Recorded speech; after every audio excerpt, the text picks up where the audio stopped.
Hello everyone, আমি মিষ্টু চলে আসলাম আর একটা নতুন ব্লগ নিয়ে। আর আমার ব্লগে তোমাদের অনেক ওয়েলকাম। কেমন আছো সবাই?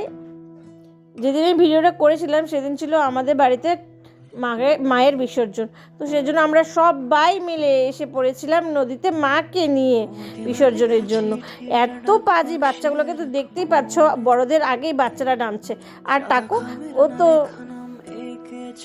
জানোই তোমরা, ওর আরও বেশি খুশি যেহেতু ঢাক বাজছে। আর জানো তো, ভয়েস ওভার দিলে যে একটু ঢাক মানে কি শোনা যাবে তাও দিতে পারছি না, কারণ কিছু যাই দিই না কেন সেটাতেই কপিরাইট চলে আসছে। কি জানি কেন ফেসবুকের এখন নতুন আবার এইসব ঢং চলে আসছে, কিছুই বুঝতে পারছি না। বাচ্চাগুলো আগে আগে যাচ্ছে, নদী দেখেছে না কি করবে, কতক্ষণে ওরা নদীতে নামবে। তো অনেক অনেক মন খারাপ নিয়ে আর মনের চোখে জল নিয়ে মাকে বিসর্জনের জন্য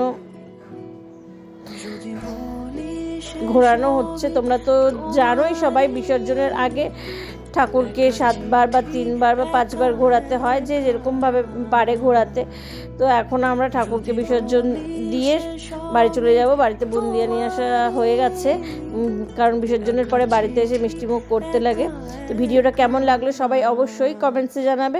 ভিডিওটা ভালো লাগলে লাইক কমেন্ট করতে ভুলো না যেন। টাটা, নেক্সট ব্লগে আবার দেখা হবে।